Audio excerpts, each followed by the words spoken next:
Good evening, friends.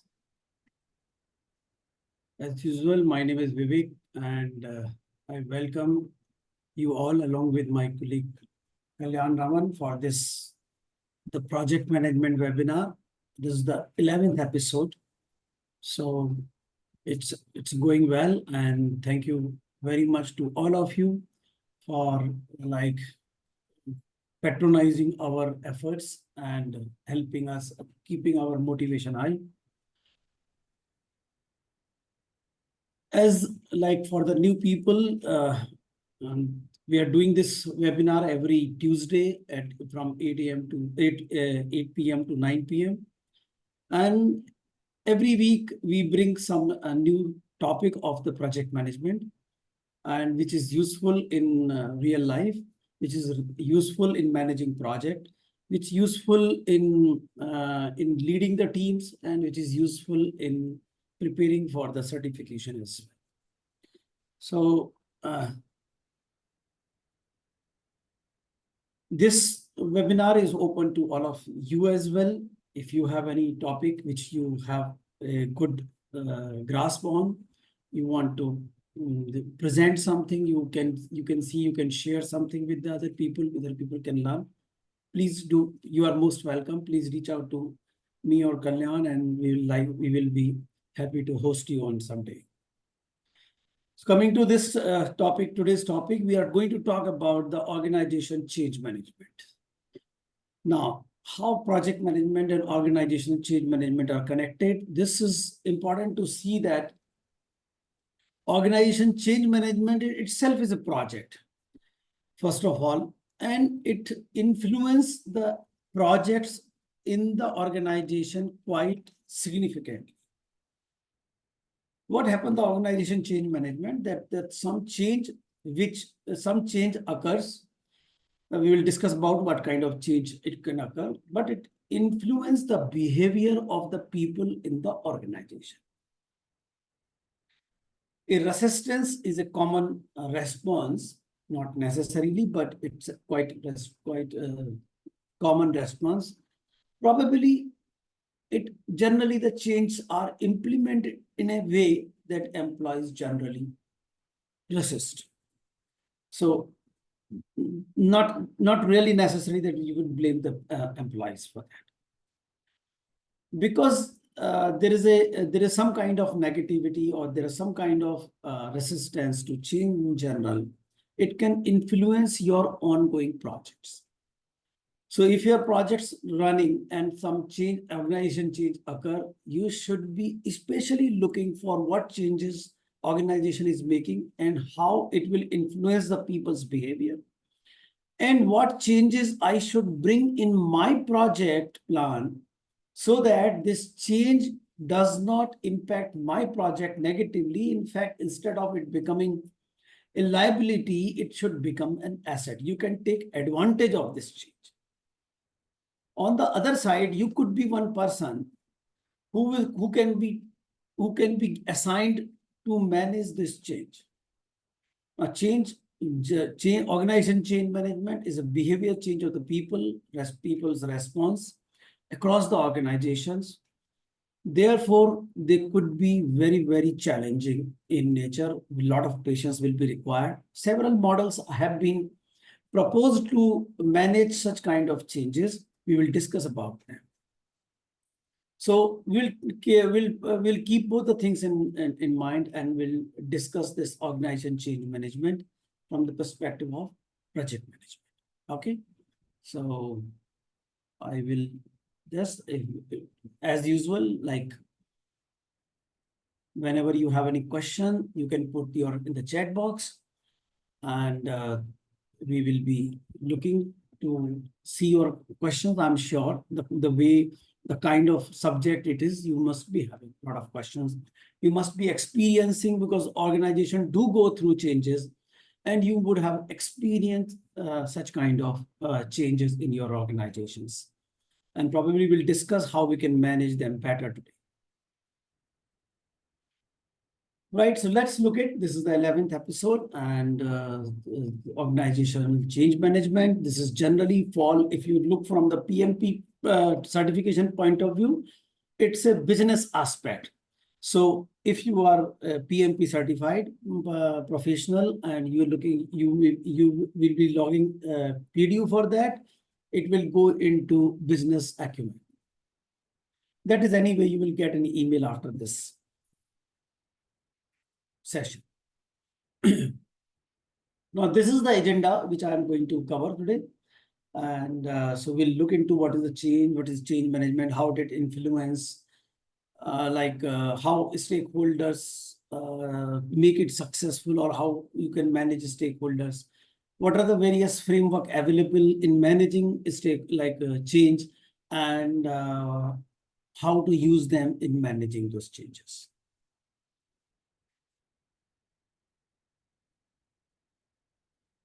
First of all, what is an organizational change?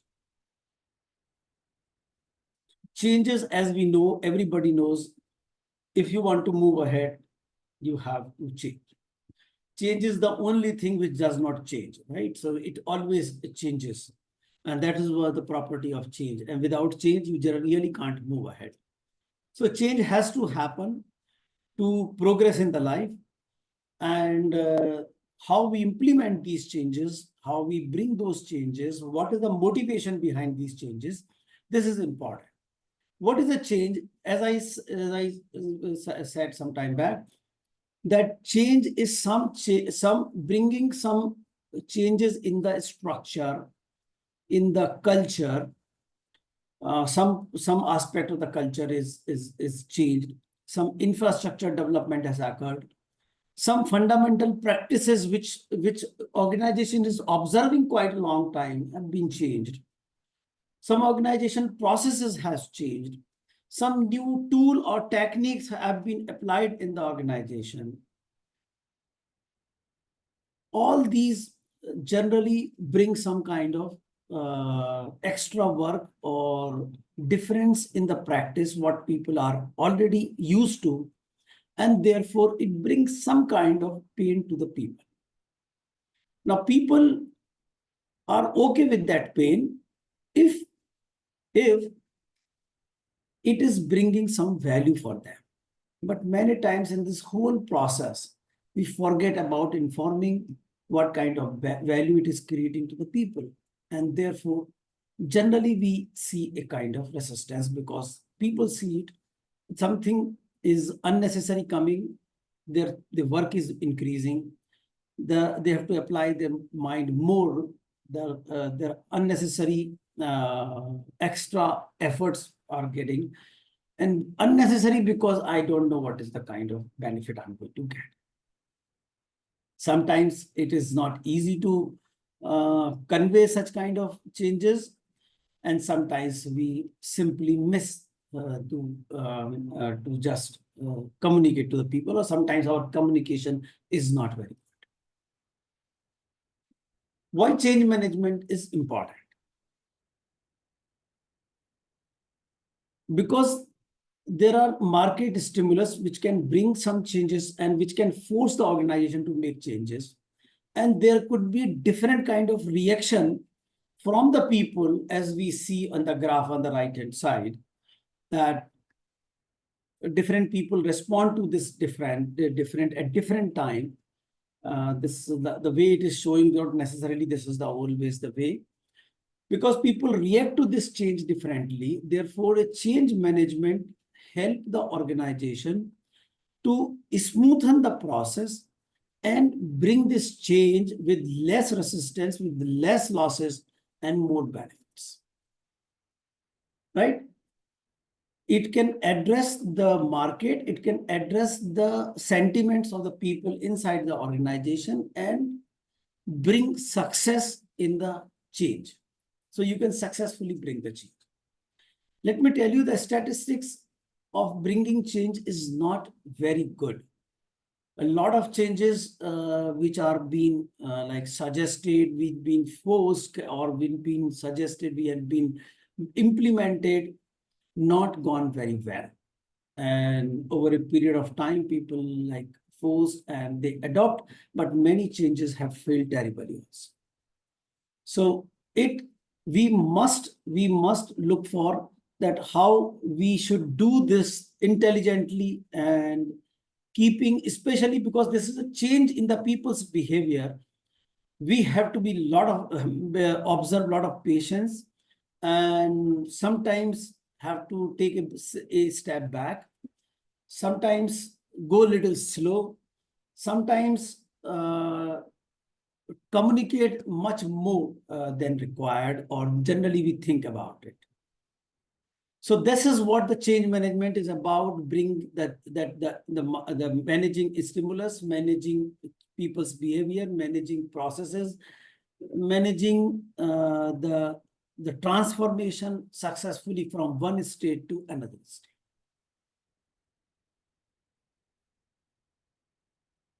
Now, as we are saying, changes are inevitable. These changes are coming. We think, what are the forces behind the change? Why these changes are coming?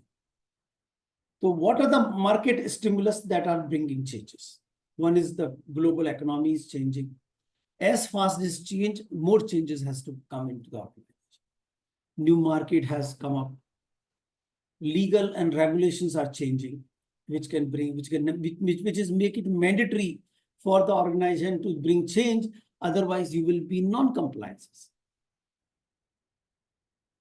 Some advancements are happening.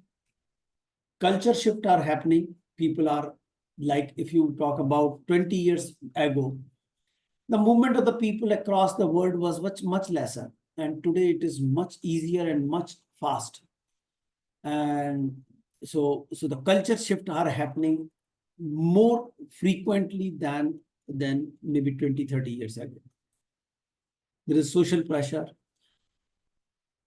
Technology is getting advanced, and that is, and me know that every day we read something today, it get obsolete tomorrow. Now, like AI is coming, machine learning is coming, AI is coming, artificial intelligence is coming all over the world. Then you see that what kind of changes are. Everybody want to pounce on AI and want to take the maximum advantage out of it, right? Almost ChatGPT is just remain one product. Almost every organization has launched some kind of AI product. And probably you and me still be puzzling what the hell it is and how to utilize it. And sooner or later you will see the organization will bring those changes into the organization to take advantage of early movers in the market. Probably you take it with the surprise, probably not be understanding, probably even after a lot of things, yeah, I may not be convinced, but organization move fast because they want to take the early mover advantage, right? So there are a lot of conflicts occur because of this. Increasing the capability, a lot of communication, global, as I said, global communication has improved much easier. It has become much easier. I remember when somebody used to call on WhatsApp, we used to say, no, WhatsApp is not, the voice quality is not good. Let's switch to direct phone. And even from the foreign, we used to talk on direct phone because the voice quality much better. And now it was a couple of years ago. Now the situation has changed. Many times we are talking over the direct call, direct phone, and we say our voice quality is not good. Let's switch to WhatsApp. Maybe we can get better voice quality. So this is the pace of the technology changing, and therefore, obviously, you will see the changes occurring in your organization. We should be ready for these changes, and that's what important in this change management thing. You are not only changes, you are not only the people who will be changing, who will be managing the changes, whose project will getting the influence by the changes, but you may be the person who will get hit by change. You will be the person who get influenced by change. You may be on the receiving end also. So we need to check that in all these circumstances, how we should react or better act in these circumstances.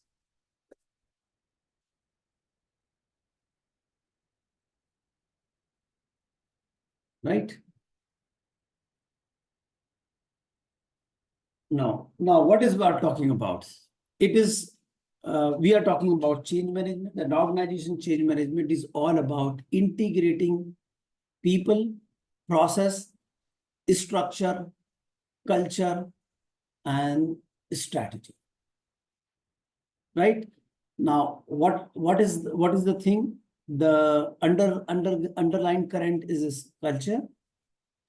Strategy is the thing which actually bind all parts of the all aspects of the organization, right? To and make sure it succeed. Where it will focus on people. It will focus on that how it can be easily adopted by the people, how these processes change in the process are smoother, easier to adopt, how is in line with the culture, and if it is if it requires a little change in the culture, then we should focus more change in the culture first and then the actual change, because culture is a underlying current, does not change so easily. Look at this.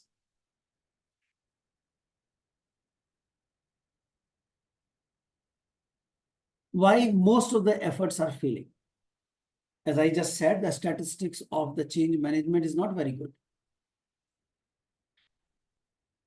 When we look at the changes, we think that a lot of efforts will go into managing technology. A lot of efforts will go into infrastructure for enabling this change. And a little change will be required in managing the change. This is a general perception of the people. If it is not very strategically thought of, this probably the understanding of most of the people, even in the management. But what happens? The scenario is just opposite. Your maximum efforts will go into managing the change. Technology required very less efforts. It's just opposite. Now, if I go with the perception, I am bound to fail. Because where the effort, where the strategy, where the arrangement need to be done maximum, I will do nothing. It is simply like in a simple project, we have to plan and execute. And an unaware project manager or the people who are not skilled in project management, they are managing, what they do, they put a lot of efforts in execution. Now, because it is not planned well, the efforts first go into the planning and then in execution. Because planning efforts have not gone, the execution just take enormous amount of time, because every now and then you get hurdles. The same picture is here. If I go with the perception and spend and make a lot of arrangement for technology and less arrangement for change, I will just making a recipe for the failure. So we have to build a strong strategy for managing the change. As I said, it is the strategy which actually bind everything in the organization to enable this change. And if it doesn't happen, the change will not succeed. It requires enormous amount of patience. Many times I've seen we bring the change in the organization, but organization management is not aware that where they are talking, they are actually bringing an organizational level change. Means the management has made some changes in the organization, which is actually an organizational change, but management doesn't think like that. Because management does not think like that, they do not make any preparation. And then they get frustrated by nothing moving. And then they blame to the people. that people are not supporting. Getting the people's support is the management job. It's not the people's job. So the maximum amount of problem occurs when the management is unaware that they are bringing an organizational level change. So there is no preparation. Second, the problem comes when management think change management is not important, or then does not require much effort. We can assign a particular person, or we give it to HR because it is related to people, and HR will manage it. HR doesn't know how to manage projects. Have you given the project management training to HR? No. So HR doesn't know how to manage projects, and it's a very complex project. So they have given to HR, or they have appointed somebody, and then say it will be done. And let's bring all a kind of infrastructure and technology to bring the change. For example, I as an organization, I decide to bring the AI into the system. I make all arrangement for implementing AI in the organization and make little changes, how it will influence people. I forget about it. That when I bring the AI and make the changes in the processes, it will influence people daily work. When will influence the people's daily work, you get resistance from the people because they are not seeing any benefit out of it, because nobody has communicated, because nobody thought of this. So the repercussion of this change of implementing AI into the organization has not been thought of. So a change has been occurred, but no preparation. Even if somebody has done the preparation, we thought people will welcome AI because everybody will be excited about bringing an AI. But they don't think that people will not welcome because it will affecting their work into day-to-day work, increasing their work instead of decreasing. They thought AI will come, their work will decrease, but change brings extra work. You say work is increasing. When this increased work will be addressed, then the work will reduce. But it doesn't reduce. Initially, when you start the motor, the energy goes up and then come down. So this change, when the change occurs, the extra energy is required. Then the effort will come down. But if you perish during this extra energy because you cannot bring this extra energy, the change will exhaust you here itself, or change will not enable. So where the reduction in the efforts, it will not be succeeding. Many times it takes the job of the CEO.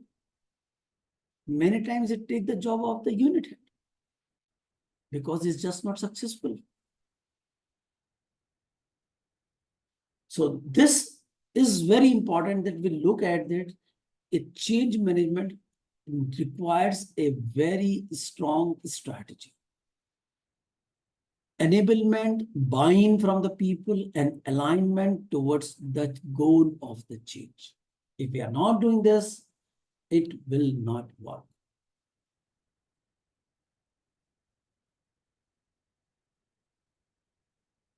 Let's start working on it, how it will going to happen. So what rules will be required? We required a sponsor who will fund this change or who will own this change. And there will be a governance board, right? Who will give an oversight, direction, guidance to the change. Keep reviewing this change. Then you need a lead. You can say project manager for the change. A change lead, project manager for change. Who will manage this change? Who will prepare strategy? Who will prepare plan? Who will initiate action? Who will involve people? Who will align people towards the change? And then an integrator. Many times project manager can play both the role. Many times you need an additional person who integrate the change with the existing organization, with the people, with the existing process. If it is not integrated, it will fall apart. It will not be part of the organization. So that will be required. Agents are required. Agents are the drivers. Agents are the drivers who will drive this change, who will put action on the ground. Lead had to select those people, energetic people who convince with the change, who are buying the change, and who are energetic, who can influence people, motivate people towards this change, and put the whole plan into action. And the recipient who will be getting benefited and influenced by this change. Right? These are the people who are required to, minimum people required to initiate, or roles we can say, these are the roles which we need to make a change successful in the organization.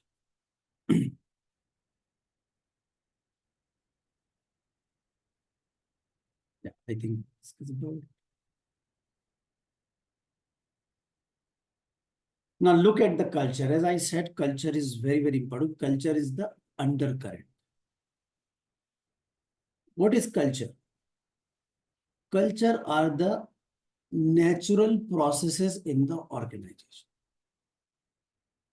with which people are habitual, right? A culture can be simple, that you don't care. It could be a culture.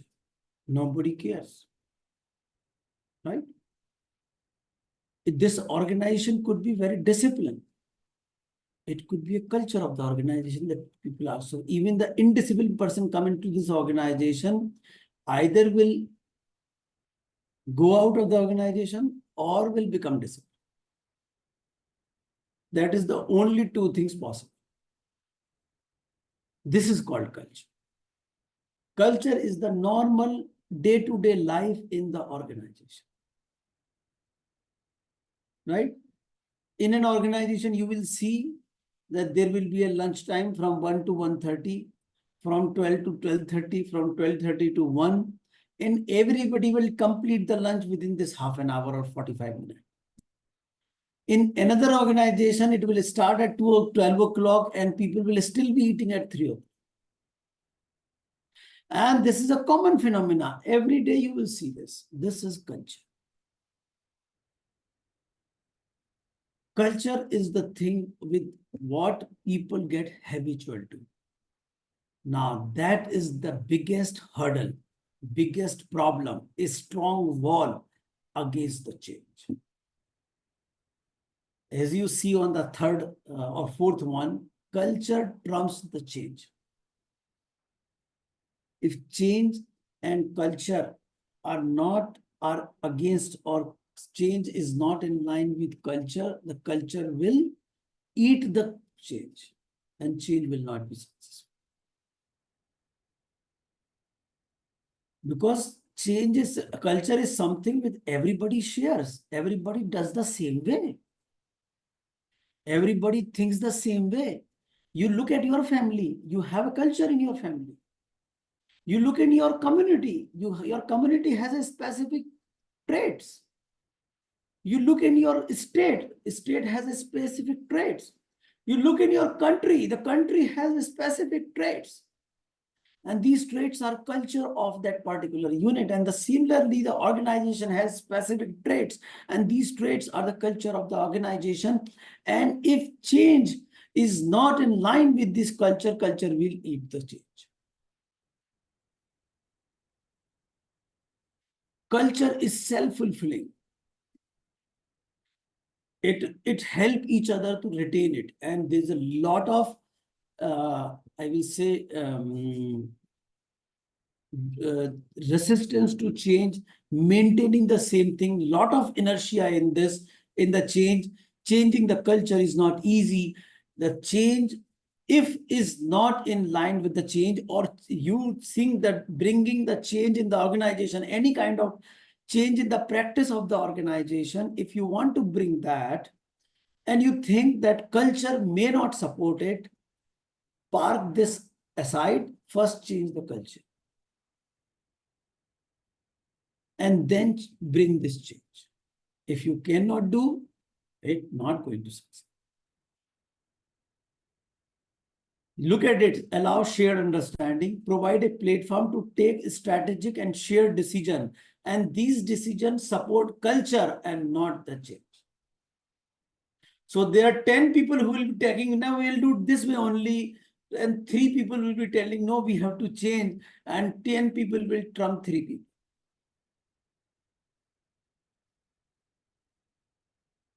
So change and culture should not be at odds. And if change required a change in the culture, then culture change should occur first and then the change. So changing the culture could also be an organization change as such. But we need to strategically bring that thing first. Let the people get inclined towards that and then bringing that change. Right? So culture has a very, very important part to play. Keep in mind when you are bringing any change in the organization, when you are thinking of bringing any change in the organization, culture is going to resist if it is not aligned, because generally change required is some kind of little difference, a little different practices than what we habitual to. The chances that the culture will persist it. So think about changing the culture along with the change. Right? So the biggest hurdle in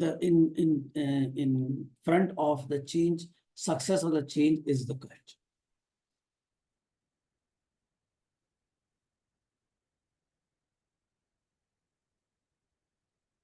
Now look at it. What is happening? Why there is a resistance to the change?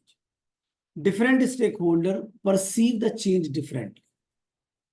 Everybody see what's in it for me. Now, what's in it for me? What is the, we are making something, some extra effort is coming, some additional thought process is required, some different method will be required. But what will be the benefit to me? So while the senior management see the change, that it will bring a lot of benefit to the organization, it will have a lot of opportunity for the business and growth, and therefore employees will also grow. Employee does not see from that angle. Employees see this change as a disruption, as an intrusiveness. It is an unnecessary work. Says its life was going so well, why this unnecessary change is required? Why they are asking it to do it differently? Everything is going well. Now you, at some point of time, the management is thinking that the same practices will not bring benefit to us. Employees habitual to the same practices. It's okay with that. And he continues, he want to continue with that. Because the view of the management is not the view of the employees. And that is the basic reason for resistance in change. Look at this. What the normal employees think? Who is getting affected by change? You are asking it to do some extra work, put some extra entries, handle the things a little differently, make an extra report, change the things in the report, bring a new system which employee has never used. People used to fill up a paper leave application. Now you have put this into the computer and say fill your application in computer. So why this is required? Only 2 lines has to be written. Why it is required in computer? What the hell will you get the benefit? A person can go for anything. I remember when it was about almost 20 years ago, when the computerization was being like bought into the banking, the bank union go against it. They say if the computer will come, their job will be taken away. Computer will do all the job. What they will do? And the banking management was telling that nobody will be fired. You come on, it will not affect you. It will just make your life easy. But this communication was not so easily given. People are not convinced with this kind of explanation, because they think that management is telling, but tomorrow, if we accept it, tomorrow they will take out some people. How we will stop it then? So they were not ready. Lot of negotiation was happening between the banking management and employees, because banking was requiring the computerization, because one of the biggest beneficiaries, and the employees, the workers, especially the worker class, was looking that they will become redundant, because it is computer will do their work actually, not the officers' work. So officers are okay, but our work, we will be left aside. No recruitment will happen. And it takes lot of resistance, lot of time, lot of work, lot of negotiations happen, lot of incentives are provided for implementing computerization in the bank. And when the computerization happens, it increases the number of employees, which even management didn't think of. The number of employees did not go down, they increased. Number of more people get recruited as an officer and worker for taking care of the systems. The number of transactions increase multifold, and more people will be more required. It entirely will turn out to be the opposite way. And today, and when the IT was coming, everybody was thinking the IT will come, it will take away the work of everybody. At that time, people think that only IT, the work is there. And once IT has come, today you see it is the biggest employer in India. You must think, if IT would have not been there, where these people have gone. So many times the perception is entirely different. The employee's perception is different, actual is different. Many times management himself is not very clear what kind of benefit it will bring.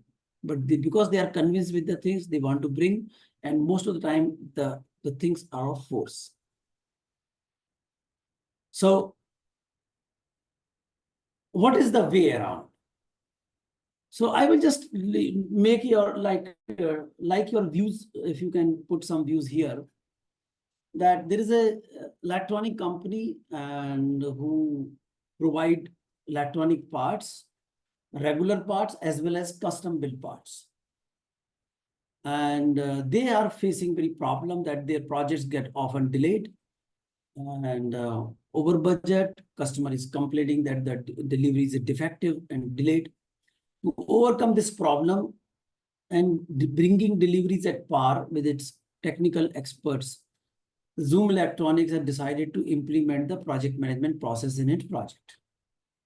The implementation of project management process means complete documentation, duly reviewed, properly documented business case and objectives, a meticulous plan, a disciplined execution, timely review and audit, detailed test plan, repeated test execution until the product meets all its design parameters, of which employees are not habitual to.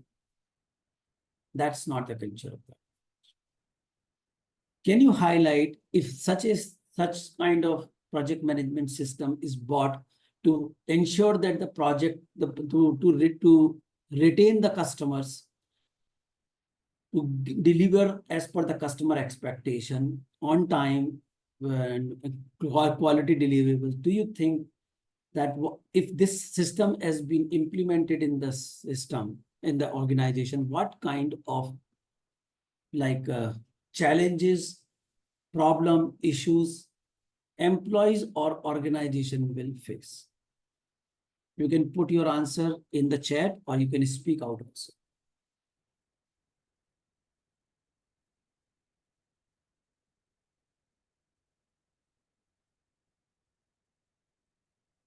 Basically, in an organization which is not a project management is not known there, People are mainly operational driven manufacturing organization, which is basically more oriented towards manufacturing and not managing the projects. Now we are implementing project management practices. What kind of challenges you see employees or the organization will see?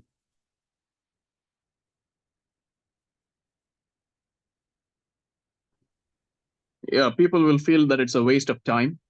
Waste of time. Okay. Okay. Anybody else?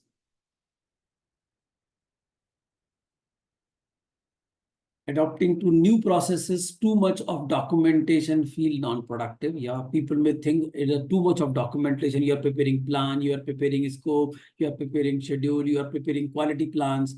A lot of documentations are happening. Yes, people may think. People think that this is all unnecessary. We are wasting our time. Lot of extra work, right?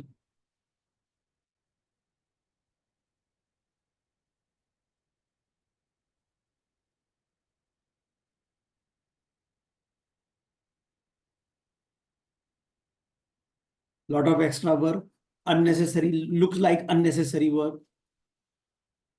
Look like we are doing quite well. We just need to little tighten up the process and we'll deliver on time, though they are not able to deliver on time despite doing all these things.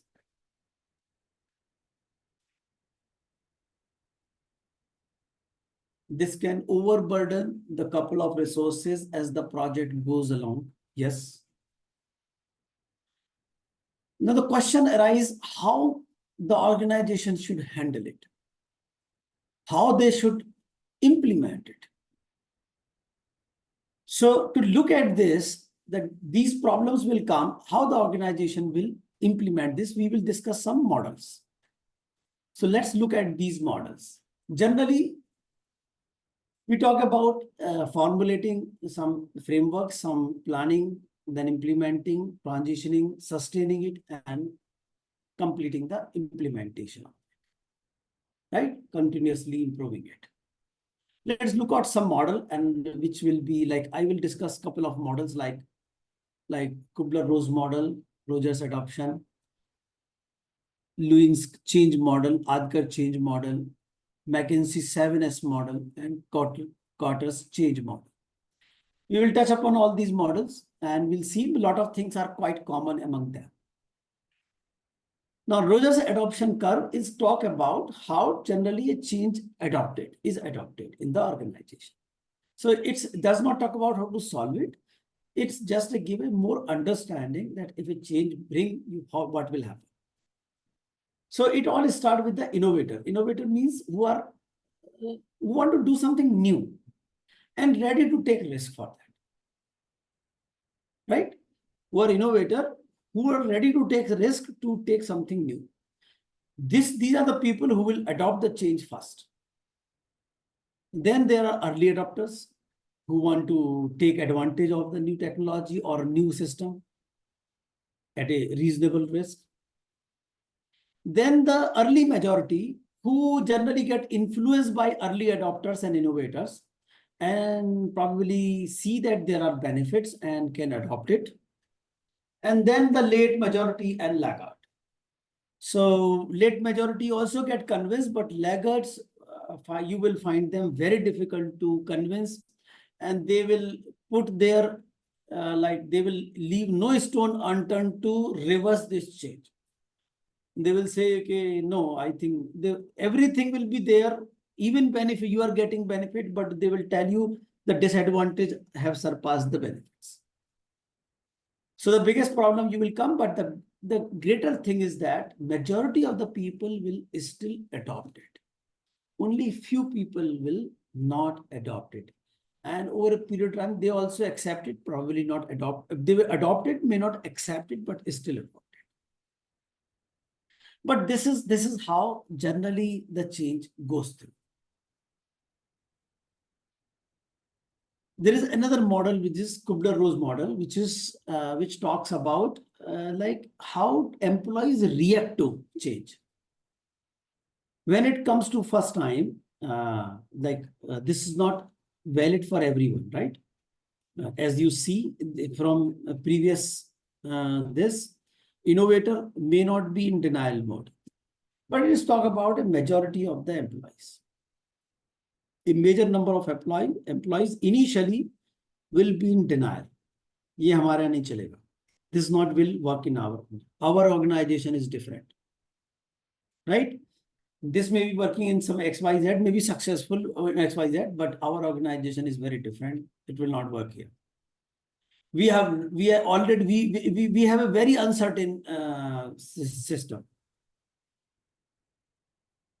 But when the management does not accept it, keep going on, it converts into anger.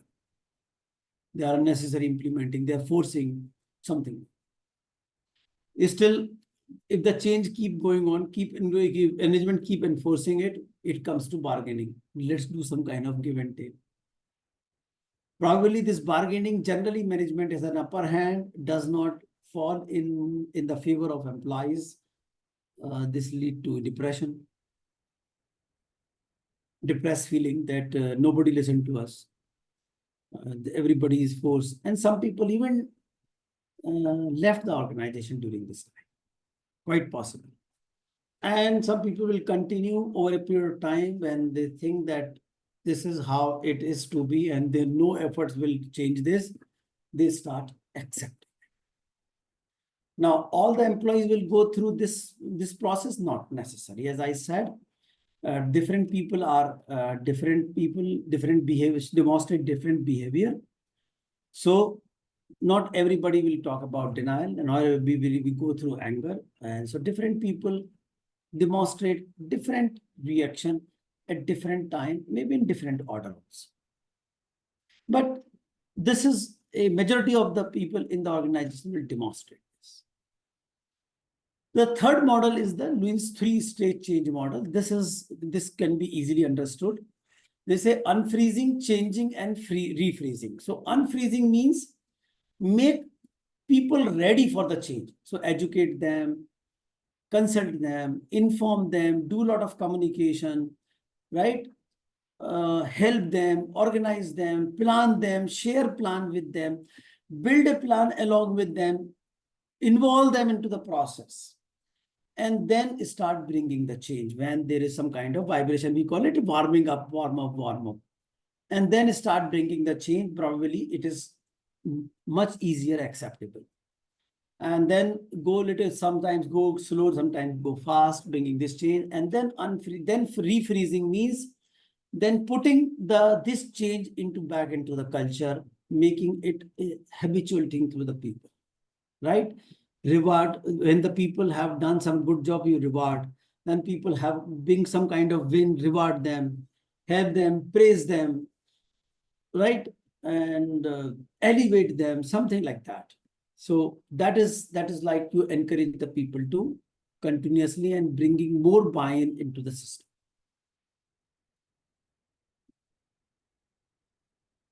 Adkar model is quite common. It suggests a go little slow kind of thing. It says first create awareness about the change. So first do a lot of communication. Tell people that what is going to happen and what are the benefits of this. And hold on, do it for some time. Then create kind of desire in the people. Bring some people, let's say early innovator, find those people who are ready to take this up, right? Then provide knowledge, train them, consult them, bringing some help so that they become skillful to adopt this. Then bring the change, make them able, right? Do some kind of practice run. Monitor the performance, reward the performance. Adjust the process based on feedback, listen to the people, and then reinforce. Then put this into the place, reinforce, see that it is getting disciplined into the system. So bring the feedback, put into the system, bring some discipline in this change. So this is a Adkar model, which you can not necessarily you accept one model. Based on your circumstances, you can use a mix of model also. Then McKinsey's 7S model says कि little differently. There are two parts of this. One is softer element, but this is harder element. Harder element is about the strategy, process, systems, right? Soft element is related to the people.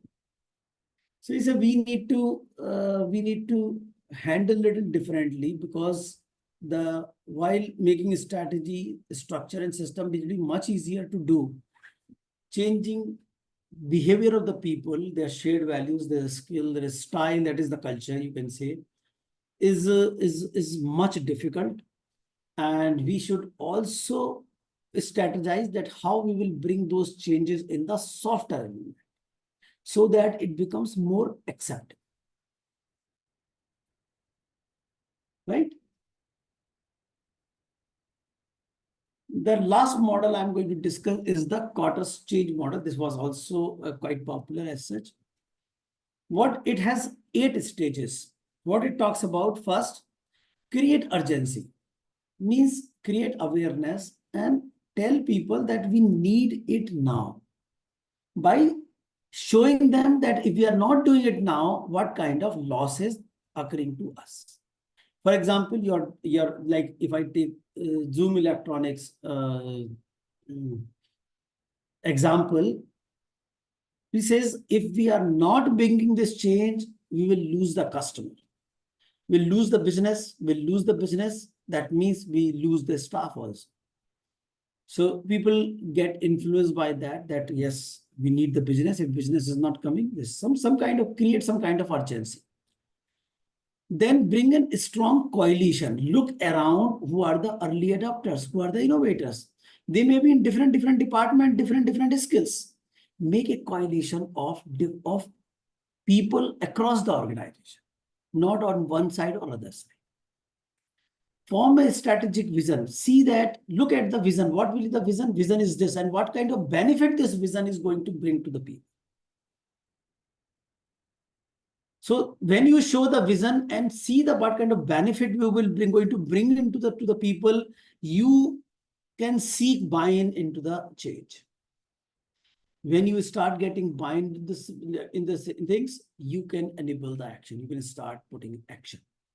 Look at where the buy-in, you can start from there and then spread across, right? Then generate short-term wins. See that we can show success.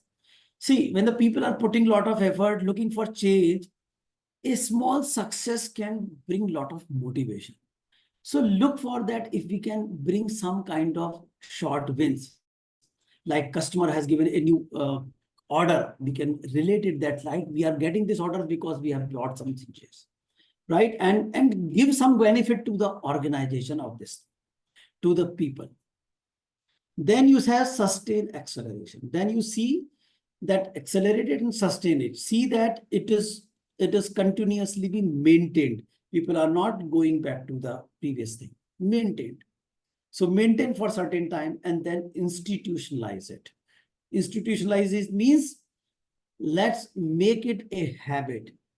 This new change, this become a new normal, right? A new normal. So make this change as a new normal. So your culture will modify and this change will get adjusted into culture. In your new culture has this as a default process, right? And this is what the change is all about. Okay, so how you can bring it? Like project is you can bring a lot of approaches to this. What you need to do is define the change objective, develop a strategy, create a project management group for effectively changes, install a control process to monitor the progress and manage the project by implementing the above 4 steps, right? It is very important that you can use any of these model or mix of this model, keeping this mind and prepare your strategy and plan to manage the changes. Managed changes are generally implemented through through the portfolio, program, and project. So they are ultimately executed through project. So if you have seen, we discussed about business value and project charter, portfolio, program, and project we talk about. These are the places where strategic alignment happens. So without strategic alignment, do not consider that your strategy is going to work. So you need to see from the portfolio point of view, the objectives, the program, and the project, because ultimately any strategy you talk about, it will get implemented through project. Right? This is what I wanted to discuss. I hope it will be useful to you. Thank you for your time. We can go for question and answer. If you have any questions related to this, I will be more than happy to answer. We have a couple of minutes. I think we can take some questions.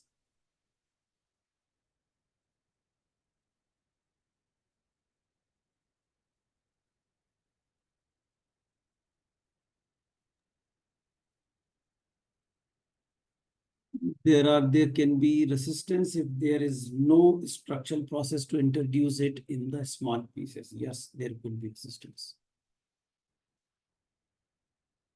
This can overburden couple of resources. Yeah, we discuss about. Any questions or any experiences of the people who might have seen I think we all have gone through some kind of change at some point of time. So any of you, if you have some experiences, I will be happy if you can share your experiences of a successful implementation or a poor implementation, whatever it is. Hi, sir. I have one question. Yes, Ajab Singh. Let's say the organization it is a strategy project for the changes like exchanges. Ajab Singh, if possible, can you open the video so that people can see you, if possible? Now it's on. Yeah, but you are not visible. Maybe my camera is not working. Yeah. So it's okay. You can close this and just. Let's say organization is driving a project X for a project for a change. Let's say X is the change.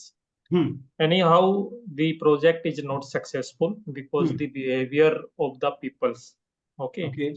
So in this case, who is the responsibility for this project manager, or it's a program level or portfolio levels if the change is not successful at the end? Very simple answer is this, project manager. But that is one thing. Project manager indeed is responsible if the change, if the project does not succeed. But solely blaming the project manager may not be a good idea, because there is you look at there is a sponsor, you look at the rules, there is a sponsor, there is a governance, there is a project manager, there is an integrator. So if project is not succeeded, or when at some point of time you are seeing that the project is not going into the right direction, may not succeed, what the governance and sponsor would do? So they also have a role to play. They can also suggest the project manager. They can also bring some changes. They can also put their efforts to put the project on the track. So yes, the project manager is ultimately responsible for the project and he must be blamed for the failure. But governance and the sponsor cannot wash hand from the responsibility. Okay, clear. Thank you.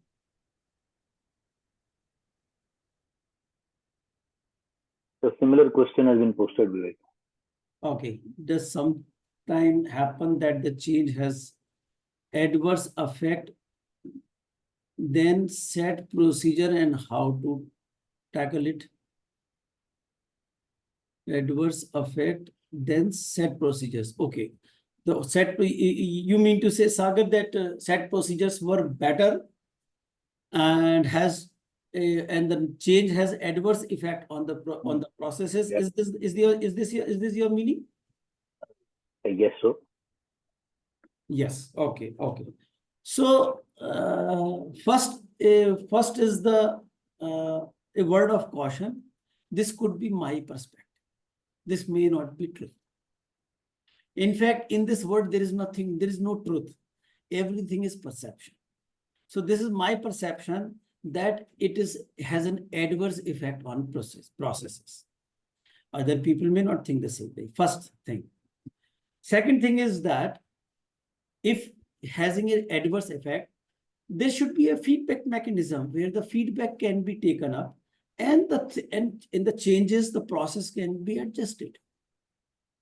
So when we are bringing change, there should be a feedback mechanism to listen to the people who are actually implementing it or who are getting affected. And we should be ready to adjust the process of change based on the feedback. Then I think this will not occur. Good. Somebody has suggested a similar thing, like yeah, this made in the pilot mode. Yes. Generally, a pilot is good. There are two reasons for pilot benefit. First of all, it is a smaller scale, easy to manage.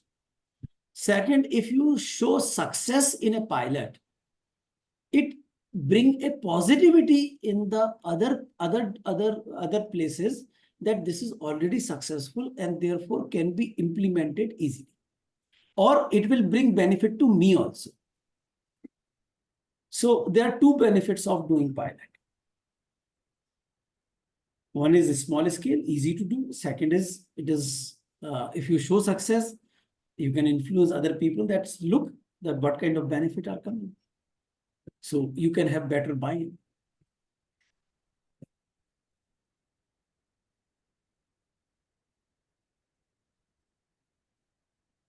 Right? So I think we have also on our time as such. So there's a time to conclude. I hope today's webinar would have been useful to you. You will be able to realize changes occurring around you. You will be in better position to respond, give feedback, manage it, and contribute in an assertive manner, more constructive manner. If you are the affected party, your resistance will be less. You probably will be, and if you are a managing party, then you can manage it better. I hope this will be helpful. 1 hour generally is not, may not be cannot justice to this whole topic. So if you do want to learn more, there are lot of stuff is available across the on this, so we can study more on that side. And so this is just a trigger for you to learn more. Thank you very much for coming over here and sparing 1 hour from your busy time, coming over here, listening to us, liking us, and helping us and motivating us, infusing new blood in us. Please do share the link of this webinar with your friends and say, so let's more people take benefit of this. And so you are we will say our innovator and early adopters. So we want help us to late adopter to adopt us. And I'm sure we will make more bring more differences or more valuable things in your life. Thank you very much.